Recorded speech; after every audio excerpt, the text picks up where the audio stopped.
Et salut à toutes, salut à tous, bienvenue sur N1, votre émission 100% basket des équipes de The Free Agent.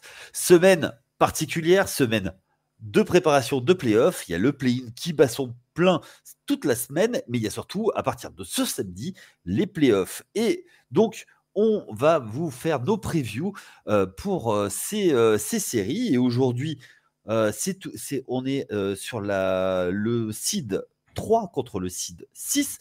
Après la conférence Ouest, on fait la conférence Est. Et pour présenter tout ça, j'ai moi un acolyte. C'est pas mon acolyte du vendredi, mais c'est Chris. Salut Chris, comment ça va? Salut Yannick, ravi de te retrouver pour cette preview 3 contre 6, pas mal de choses à dire évidemment. On a hâte que les playoffs démarrent et plus les podcasts sortent et plus on s'y approche. Ah ouais. Et en fait, on sent l'excitation qui monte. Ah ben, gentiment, et heureusement, parce que si on s'était infusé 6 mois de saison régulière pour pas avoir envie de voir les playoffs arriver dès samedi, faut qu'on change de sport. Hein. Ouais, de toute façon, on sait très bien que les Knicks vont faire 16 victoires, 0 défaites. Bon, c'est pas encore le moment de la preview. Bon, d'accord. Non, pas aujourd'hui. Ah oui, bon. Bon, effectivement, aujourd'hui, on est sur Milwaukee qui a fini troisième face à Indiana qui a terminé 6e. Mais avant tout ça, on n'oublie pas que vous pouvez retrouver les previews en écrit sur le site The Free Agent et sur l'application TFA pour suivre tout ça. On a un rédacteur qui est un peu plus impartial que nous, qui prend un peu plus de recul que nous, mais on vous invite à les suivre. Et puis surtout, n'hésitez pas à venir discuter avec nous de ces séries sur le Discord communautaire. Venez, plus on est de fous, plus on rit. Et également, n'oubliez pas de venir nous suivre sur les réseaux sociaux. Allez, Chris, Milwaukee contre Indiana. Toi, qu'est-ce que ça t'inspire cette série? Ah bah alors, très honnêtement, quand tu regardes un petit peu la carte, le bracket de ces playoffs qui sont pas encore complètement affinés pour nous, là, qui enregistreront jeudi après-midi, il manque encore des séries, mais même avec les séries manquantes, moi je t'avoue, à l'Est, c'est clairement la série que je veux voir le plus. Et c'est dans et c'est dans mon top 2 des séries sur lesquelles je pense que je vais pas rater un match. Après, on verra comment ça va se dérouler, tu vois. Okay. Mais cette Indiana-Milwaukee, c'est vraiment une des séries qui m'intrigue le plus pour pas mal de raisons, on va pouvoir en parler, mais très hypé par celle-là. On va commencer tout de suite. Milwaukee, Giannis qui est absent au début de la série. C'est ça. Toi, est-ce que tu penses que ça va avoir un impact majeur sur la série? Ah bah oui, je pense que ça c'est déjà une certitude. Alors c'est une blessure au niveau du mollet si je ne m'abuse. Ouais, ça commence à être la blessure de vieux ça. Hein. Ouais, et il faut surveiller. C'est vrai que toutes les blessures évidemment il faut les surveiller, hein, c'est le principe. Mais au mollet faut vraiment être vigilant là-dessus. Giannis, alors il a encore quelques années, mais c'est vrai qu'il a plus 23 ans, tu vois. Là, il va être absent sur le match 1. Après, je n'ai pas regardé s'il était absent sur d'autres, mais il va y avoir des réévaluations qui seront effectuées, qui peuvent être faites quasi quotidiennement pour Giannis. Mais évidemment que c'est un absent majeur dans cette série, même déjà dans ce match-là, parce que si on refait un peu le fil rapide de cette saison de Milwaukee, elle est quand même... C'est vraiment une saison en dents de scie pour être poli, voire une saison plutôt décevante, malgré un bilan de 3e. Entre l'arrivée de Lillard en tout début de saison régulière, ou juste avant en tout cas, le départ de Drew Holiday en particulier, le fit après avec Adrian Griffin qui n'a pas pris, l'arrivée de Doc Rivers, un bilan avec Doc Rivers qui est à l'équilibre ou négatif, mais bon, en tout cas, qui est loin d'être... qui est Doc Riversien. Ouais, mais non, mais d'habitude, tu vois, en saison régulière, Doc Rivers, c'est plutôt en playoff qu'on aime bien lui taper dessus. Et là, en fait, dès la saison régulière, dans la partie qu'il a eue, en tout cas, on n'a pas senti vraiment un allant positif. Il y a eu des choses qui ont évolué sur le système défensif, sur la façon dont le jeu est produit du côté de Milwaukee, mais moi, je sais pas, je suis vraiment en gros doute sur cette équipe de Milwaukee et évidemment, l'absence de Giannis va poser question. Déjà, rien que sur ce premier match, quels ajustements, si on peut parler d'ajustements avec Doc Rivers, mais quels ajustements le coach des Sixers, le coach des Bucks va effectuer. on va rentrer dans le détail, mais ouais, non, évidemment, Giannis absent. Il faut espérer pour Milwaukee et pour la série. Je spoile pas mon pronostic, mais il faut espérer que Giannis il soit juste absent à un match, voire 2 maximum. Ouais, complètement. Moi, il y a un match-up sur la série qui me hype. C'est le match-up sur le poste 1. Okay. Est-ce qu'on va voir si Milwaukee a bien fait de faire le trade de Damian Lillard? Est-ce qu'on va le juger sur cette série ou voir un peu plus tard le bienfait de ce trade en fait? Bah, on sait que Lillard, Milwaukee, c'était pas le choix numéro 1. Oui. C'est pas non plus le choix numéro 30. D'accord? Numéro 29, du coup, il était déjà dans une franchise. C'était quand même, il est arrivé dans une équipe qui était championne en 2021, tu vois, qui est avec un noyau quand même assez conséquent, même s'il y a eu le départ de Drew Holiday, etc. Mais noyau conséquent, avec une superstar MVP qui est Giannis Antetokounmpo. Donc oui, Damien Lillard, quand les mecs le management des Bucks l'ont recruté, mais en fait, oui, c'est typiquement pour, par exemple, ce genre de cas de figure-là, un Giannis un petit peu en dessous ou un Giannis absent, même si évidemment on ne l'espère pas, mais là pour le match 1, ce sera très certainement le cas. Donc oui, Damien Lillard, là il va falloir montrer, oui, tu as eu une saison régulière un peu compliquée, tu as eu du mal à t'adapter à Milwaukee, et c'est vrai que quand tu viens de Portland et tu arrives à Milwaukee, je pense que ça peut faire un petit peu mal. Tu étais loin de ta famille, etc. Ok, on entend, c'est des problèmes humains, mais maintenant tu es sur le terrain et tu es quand même grassement payé. Tu dois montrer que tu es le joueur clutch, le joueur du 4e quart-temps et même le joueur sur l'intégralité du match et pourquoi pas d'une série si Giannis doit vraiment être absent, qui doit être le meilleur joueur de la série. Damien Lillard doit être le meilleur joueur de la série en l'absence de Giannis pour que Milwaukee, pour espérer, en tout cas du côté des Bucks, de passer ce premier tour-là. Parce que si Damien Lillard est le 2e ou 3e joueur de la série, mais c'est terminé en fait. On peut déjà plier les goals et faire le bilan. Tu vois. Mais c'est ce qu'il faisait déjà quand il était du côté de Portland. Ah, il n'était pas autant entouré. Non, mais même s'il n'était pas... Alors, oui, je suis pas forcément d'accord avec ça. Il n'était pas non plus... Voilà, il n'avait pas que des guignols autour de lui, mais là encore, cette année, enfin, excuse-moi, mais le meilleur joueur autour de lui, c'est Bobby Portis, quasiment. Enfin, si tu enlèves Giannis, hein, si Giannis est là, et encore une fois, je suis pas sûr du fit Damien Lillard, Giannis Antetokounmpo. Moi, je pense qu'en playoff, ça peut vraiment... ça peut faire très mal, mais le problème, c'est que comme on a vraiment cette incertitude là autour de Giannis, même s'il revient au match 2, c'est pas un Giannis, tu sais, qui aura roulé là sur les dernières semaines où tu dis oh là, quel rouleau compresseur, comment on va faire pour l'arrêter, tu vois. Mais en fait, moi, je sais pas s'il est fait pour ne pas être le mal alpha de l'équipe et c'est ça en fait, c'est dans la hiérarchie de l'équipe et moi je pense que c'est pour ça que Griffin a été foutu dehors, c'est parce qu'il n'a pas réussi à remettre une hiérarchie dans l'équipe et c'est pour ça que on sait que c'est une des grandes forces de Doc Rivers, mais ça prend pas. Et je suis pas sûr que Giannis, malgré toutes les qualités qu'il a, je suis pas sûr que ce soit quelqu'un qui soit capable de faire jouer les autres derrière lui. C'est un très très bon finisseur. Et, mais tu vois, donner les ballons justement clutch, ok, pour un shoot à 3 points, il va le donner à Damien Lillard, mais il va pas créer pour Damien Lillard.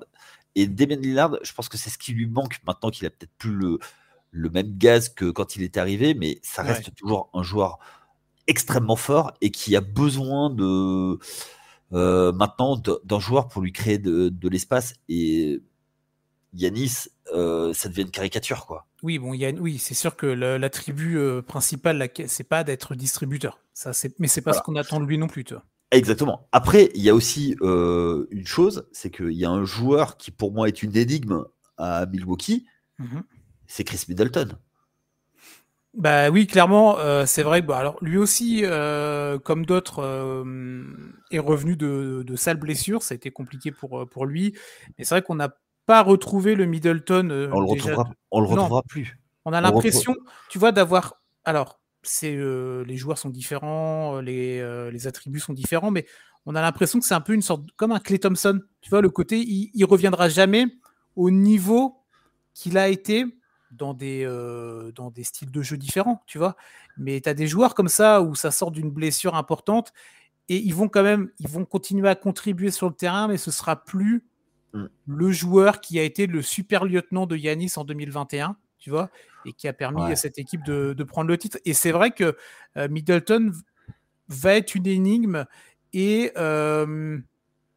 si par contre Middleton arrive à basculer du bon côté, tu vois, que ce soit en termes de stats de scoring ou même en termes d'impact défensif, parce que là on va parler des Pacers après, mais il va falloir se fader certains acolytes du côté d'Indiana, tu vois. Si Middleton arrive à basculer du bon côté de la colline, ça peut vraiment être très intéressant pour Milwaukee, mais j'ai vraiment aussi beaucoup de doutes. Moi, tu vois, Middleton, pour moi, c'est une 4e option dans une équipe qui joue le titre. C'est plus une 3e option. Et avant, c'était l'option 2. Bah oui. Et aujourd'hui, bon, là, tu peux le mettre 3. Tu dis, il y a Lillard, évidemment, donc tu le descends, mais tu mets là. Donc, t'as Giannis, t'as Lillard. Oui. T'as qui en 3e? Brook Lopez? Malheureusement, oui. Je donne plus de ballons à Brook Lopez qu'à lui, même si Brook Lopez n'est plus le Brook Lopez. Parce que Brook Lopez, c'est la même chose. Mais là, c'est un peu le cimetière indien. Hein. Bah, en fait, c'est vrai que, alors, on parle beaucoup d'expérience dans certaines équipes, et c'est vrai qu'à côté, Indiana n'a pas d'expérience, mais il y a expérience et il y a début de vieillesse. Et c'est vrai que du côté de Milwaukee, on va doucement vers des âges avancés, tu vois. C'est-à-dire, c'est plus que pour moi, plus que. Alors, oui, il y a Brook Lopez qui est atteint par la limite d'âge, mais c'est surtout les blessures qui commencent à être handicapantes, notamment pour Giannis. Là, le mollet, et on sait très bien que quand tu commences à être touché au mollet, c'est compliqué de s'en remettre, et parce que c'est des blessures qui sont récurrentes et qui sont très, très difficiles à soigner. Parce que tu marches tout le temps, en fait. Ton mollet, il est tout le temps sollicité, donc tu peux pas, tu es obligé de t'en servir. Donc, tu vois, autant sur les bras, enfin, quand c'est ligamentaire, tu peux, mais là, c'est musculaire et c'est extrêmement compliqué. Middleton, il revient pas. Et ils n'ont pas réussi à régénérer. Mais c'est compréhensible, tu peux pas. Tu es obligé de donner du crédit à ceux qui t'ont fait gagner, quoi. Ah oui, non, mais évidemment. Et après, tout le monde n'a pas cette capacité déjà physique, c'est dans les gènes, l'ADN, c'est injuste, mais de pouvoir revenir, j'allais dire encore meilleur, mais déjà aussi bon après de ce genre de blessure et après des absences aussi longues. Donc, oui, complètement. C'est la vie, c'est comme ça, et il faut faire avec. Mais pas mal de questions, ouais, autour de cette équipe de Milwaukee. Puis le coaching, et moi je pense que Doc va se faire encore out-coacher par Rick Carlisle. Rick Carlisle, qui est un coach qui est référencé, qui a réussi qui a gagné un titre lui aussi. Ça date. Bon, en fait, ça date moins que Rivers. Exactement. Bah oui, c'est vrai. Et puis, c'est une équipe qui était fun à avoir joué, qui a été au final du Mid-Season Tournament. Ouais. On l'oublie déjà, avec un joueur qui a été un petit peu la sensation de ce début de saison, c'est Tyrese Haliburton. Ouais. Miles Turner qui partira pas, il est resté, puis forcé de constater que ça marche plutôt bien. Et puis une équipe qui a été renforcée par Pascal Siakam qui retrouve une seconde jeunesse, quoi. Ah bah moi, cette équipe d'Indiana, c'est aussi pour ça que moi, cette série me hype vraiment, déjà par rapport à toutes les questions qu'on a eues autour de Milwaukee, là, dont on vient d'en parler, et parce que du coup, en face, à contrario, cette équipe d'Indiana, alors qui est très stéréotypée, on va tout droit, on y va, on plante 150 points par match en saison régulière, ok, on peut trouver ça bien, pas bien, autre chose. Et on sait qu'en playoff, ce sera pas, il y aura pas 150 points tous les soirs contre Milwaukee, tu vois. Mais je suis très curieux de voir comment cet assemblage va pouvoir se dire, ok, la saison régulière, on a montré qu'on pouvait être une arme offensive ultime, etc. Comment, quand on arrive en play-off, quand on est sur du demi-terrain, quand on est sur un jeu beaucoup plus resserré, quand le chronomètre, on ne chute plus au bout de 21 secondes, tu vois, ou surtout au bout de 3 secondes quand l'horloge est à 21 plutôt, mais qu'on laisse un peu couler. Comment ils vont un peu step up vis-à-vis de ça psychologiquement, déjà dans leur intellect à eux, et dans comment Carlisle va arriver à leur faire comprendre que tu peux pas jouer de la même façon régulière qu'en playoff. Donc ça, c'est vraiment quelque chose qui m'intéresse. Avec, t'en as parlé, un mec comme Tyrese Haliburton, moi je pense que c'est typiquement le genre de joueur où en fait tu es dans ton canapé, tu te dis, bon, allez, je vais allumer la série, là, je vais regarder, machin. Et en fait, tu restes coaché parce que ce mec-là, il va réussir à s'adapter plus vite qu'on ne le pense. Et il va nous mettre des claques monumentales dans sa façon de jouer. Il va aller planter les daggers qu'il faut. Il va jouer comme... Moi, ce mec-là, j'adore déjà de base, mais je pense qu'il peut faire partie d'une sorte de... Alors, d'élite, je sais pas, il est jeune. Mais il peut vraiment passer un chapitre de sa carrière en play-off. Et je pense que cette confrontation contre Milwaukee peut être une bonne rampe de lancement pour lui. Je suis d'accord. Plus que ça, moi, j'ai l'impression que ça va être... est-ce que Indiana va pouvoir pousser le ballon suffisamment vite, c'est-à-dire donc défendre très très fort pour avoir beaucoup beaucoup de possession, gagner beaucoup de ballons et relancer beaucoup et effectivement shooter vite pour fatiguer Milwaukee. Ouais. Je pense que c'est ça qui va être... Et Milwaukee va devoir ralentir la balle et je suis pas sûr que ce soit vraiment un style qui soit favorable à Milwaukee de trop ralentir. Parce que Giannis, c'est pas un joueur de demi-terrain, c'est un joueur de contre-attaque. Mais tu peux pas non plus jouer à la courette, entre guillemets, contre les Pacers. Tu vois. Ah ben non, complètement. Tu peux complètement. Pas. Tu peux pas. Avec des joueurs, notamment quand tu vois un Miles Turner bah, c'est ça, qui arrive en transition. Ah ouais, non mais... Mais lui, il a trouvé le fit parfait dans cette équipe-là. Tu vois, il doit s'éclater. Tu vois, parce que c'est un pivot qui est quand même assez mobile, qui arrive en deuxième lame, et c'est fabuleux. Et je suis pas sûr que Brook Lopez arrive à le suivre. Bah, c'est exactement vers là que je voulais aller avec toi. C'est qu'on t'as parlé d'Ali Burton qui va être une arme ultime, et t'as plus de Drew Holiday pour défendre en face. Tu vois, Pascal Siakam, champion avec Toronto, et c'était pas il y a 10 ans non plus, donc il connaît le chemin, il connaît l'expérience, donc ça va être un joueur extrêmement intéressant et qui va pouvoir apporter des choses à cette équipe-là. Ouais, Miles Turner, dans la confrontation, c'est pas une confrontation super sexy, mais Miles Turner, Brook Lopez, bon courage à Brook, hein, parce qu'on en a parlé tout à l'heure, il y a l'âge, il y a les blessures, il est plus aussi mobile qu'avant. Et Miles Turner, mais il n'est pas tout jeune non plus, Miles Turner. Mais tu as l'impression quand même qu'il est plus vivace. Tu vois, il est plus, je le trouve plus mobile, plus. J'ai pas les âges de l'un et de l'autre. 24 mars 96, Miles Turner. Turner, ouais, ça fait quoi ça? Ça fait 28 ans, quelque chose comme ça, non? 28 ans, ouais. Ouais, bon, ça va. Il est là depuis longtemps. Hein. Mais oui, en fait, on a l'impression que ça fait 15 ans qu'il rôde un peu dans la ligue, un peu partout, là. Après, je te cache pas que je suis un peu jaloux parce qu'il collectionne les Lego, et notamment les Lego Star Wars. Donc, je suis très jaloux de lui. Mais voilà. Mais non, mais c'est un joueur qui est mobile, qui est puissant, qui défend le cercle et en attaque, qui fait très très peu de bêtises. Donc c'est. Non, il peut faire du dégât. C'est un genre de mec. Tu vois, moi, ça ne m'étonnerait pas qu'il y ait un match où Turner, il soit. Il passe les 20 points avec tu vois, je sais pas, un 4 sur 5 à 3 points, là, tu sais, où il prend ses 3 points, là, où il s'arrête en face du panier. Sur la transition, Ah bah tiens, c'est son 3e du carton, tu vois. Bon, bah ok, Miles Turner. T'as un autre gars, moi, en plus, ancien New-Yorkais, Obi Toppin, qui peut apporter des choses sur quelques minutes. Tu vois, dans sa folie, dans son... Alors, il est un peu limité, mais dans son impact physique, il peut aller te claquer quand même des bons gros tomards à l'intérieur. Ça va être un match-up face à Bobby Portis. Ouais, mais ça va être intéressant. Portis, c'est pas non plus c'est pas la frite la plus croustillante du paquet, tu vois. Oui, mais c'est un joueur qui est ultra précieux pour Milwaukee. Oui, mais voilà, on connaît ses limites aussi à Bobby Portis, autant dans le jeu que d'un point de vue cérébral, où ça peut aussi partir un peu à... Nikola Mirotic a perdu sa carrière NBA et sa mâchoire face à lui. Hein. Ouais, c'est vrai, c'est vrai. C'est une anecdote, c'est là aussi. C'est en début de saison, ça, quelque chose.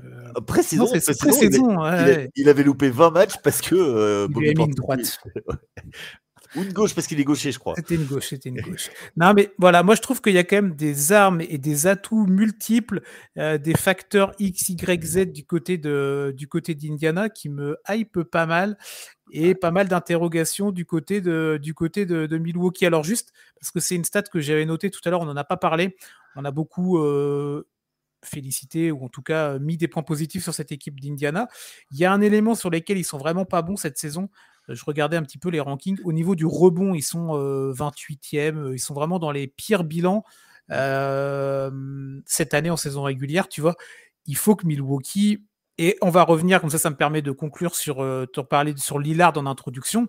Il faut que Milwaukee aille à l'intérieur et Lillard, il doit les provoquer. Il doit rentrer à l'intérieur. Tu sais, il doit aller chercher le petit N1. Damien jamais Lillard, été son fort. Hein. Ouais, mais je sais. Au bout d'un moment, Damien Lillard, tu dois être sur la ligne, tu dois aller chercher, tu dois provoquer des fautes déjà pour gêner un petit peu l'organisation défensive autour de Carlisle. Zut, l'autre il est déjà à 3 fautes au bout du début du deuxième quart-temps, tu vois, donc comment je fais? Je vais sortir un mec du banc. Et ouais, Lillard et d'autres mecs, ils doivent aller chercher des points à l'intérieur et aller capter des rebonds de seconde chance pour se donner de nouvelles possibilités de shooter. Surtout si tu as une superstar qu'on aime ou qu'on aime moins, comme Giannis, qui doit être absent sur un ou plusieurs matchs. Je croyais que tu allais dire qu'il met 20 secondes pour shooter un lancer franc alors que normalement c'est 5. Non. Par contre, Giannis va pas trop sur la ligne parce que sinon le match il va démarrer à 1h, il va finir à 4h30. C'est ça. J'ai une question sur ce match-up. Ouais. Et on va conclure là-dessus. Est-ce que c'est un bon calcul de la part de Milwaukee de faire exprès de perdre dimanche? J'ai envie de te dire, on aura le résultat dans 2 semaines, tu vois. Mais non, moi, de toute façon, les calculs, il y a Cleveland aussi, là, tu sais, le dimanche dernier de saison régulière qui avait calculé, on n'en sait rien, mais en tout cas. Donovan Mitchell l'a annoncé, hein. Ah ouais? J'avais pas vu qu'il l'avait. Dans la semaine, il a dit, de toute façon, finir deuxième et non, on voulait surtout pas finir deuxième, on voulait, on laissait. Alors après, est-ce que c'est type mauvais perdant ou est-ce que c'est vraiment. Bon, en tout cas, voilà, les calculs, les petits. Non, moi je trouve ça très moyen. Si tu es une équipe ambitieuse, et je pense que Milwaukee l'est et doit l'être, tu dois te dire, de toute façon, tu es en playoff, tu dois affronter des grosses équipes, tu y vas. Tu peux pas non plus espérer miser que sur la chance, miser qu'au deuxième tour, le joueur majeur de ton futur adversaire va être blessé, va être absent, va être je sais pas quoi. Non, tu dois jouer. La saison régulière est un filtre de 82 matchs et tu peux pas te dire je vais calculer sur le dernier, sur les 2 derniers. Donc, et je pense vraiment, au-delà du calcul, que tomber sur Indiana, c'est pas du tout la bonne option pour Milwaukee. On va faire le prono. Ouais. Voilà. Moi, je pense que c'est pas terrible. Pas terrible du tout. Ok, ça marche. Bon, allez, envoie ton prono alors. Prono. Je pense que vous avez à peu près deviné si vous avez compris notre raisonnement, en tout cas le mien. Moi, je suis sur les Pacers. Je vois bien cette équipe d'Indiana passer pour tous les éléments et surtout les incertitudes autour de Milwaukee. Au-delà de Giannis, moi, le prono, en tout cas mon prono, j'avais mis l'upset avant d'avoir les infos pour Giannis. Après, ça ne fait malheureusement que confirmer pour l'instant, mais moi je vois bien les Pacers taper Milwaukee. J'ai mis dans mon bracket 4-2 si je ne m'abuse. Je vais aller vérifier ça tout de suite. Mais en tout cas, ouais, moi je pars sur Indiana. J'ai envie de les voir au second tour. Et je pense vraiment que par contre, si Milwaukee saute au premier tour, ça va tousser très très fort. Ah ouais, ça ferait 2 ans d'affilée, ça ferait beaucoup, quoi. J'étais parti comme toi, mais juste par esprit de contradiction, je vais mettre Milwaukee en 7. Ah très bien. Donc ça Moi, va. je vois Milwaukee en 7 qui... Voilà, sur un shoot de Dame Time au buzzer à la fin de la série, pour finir la série. C'est ça. Il ferait un bad shot comme il avait fait contre Paul George, rappelle-toi. Oui, avec le petit coucou. C'est ça. Oui. Et avec la mauvaise foi légendaire de Paul George en conférence de presse, qui était quand même juste. Alors, écoute, en termes de mauvaise foi, je m'y connais et je. Tu salues quand même, tu salues ce qu'a dit Paul George. Oui.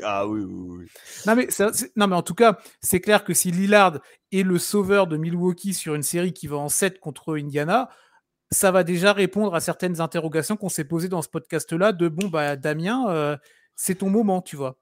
Mais après, je dis 4-3, mais si tu me dis il y a un 4-1, 4-1 d'un côté comme de l'autre, je suis même pas surpris. Ouais, non, mais ça peut être typiquement une série, oui, qui n'importe. Il y a peut-être le 4-0, franchement, qui est difficilement envisageable, où il faudrait vraiment qu'Yanis soit pas là et que Indiana, il prenne les 2 premiers, mais même ça, j'y crois pas vraiment. Je vois plus un partout. Tu arrives à Indiana et c'est là que ça peut jouer. Toi, Milwaukee, tape du poing sur la table et dit non, non, terminé, on prend les 2. Ou alors Indiana, sur sa lancée, te prend le 3, sur un malentendu, te prend le 4, et voilà, tu vois. Bah, moi, je vois que là. Tu vois, tu me dis 4-1 Milwaukee, je suis pas surpris parce que ils sont sur la jante. Mais 4-3, c'est le plus réaliste. Ok, bon, eh ben 4-3 pour toi, et moi j'ai mis 4-3 Milwaukee, et moi j'ai mis 4-2 Indiana, donc il y aura un de nous deux qui aura tort dans 2 semaines. Exactement. Allez, c'est sur ce qu'on va conclure. Merci de nous avoir écoutés jusque-là. N'hésitez pas à venir discuter avec nous donc sur le Discord. Venez nous donner vos pronos et puis également sur les réseaux sociaux. Allez, passez une bonne journée si vous nous écoutez aujourd'hui, une bonne soirée si vous nous écoutez en soirée. À très vite. Ciao.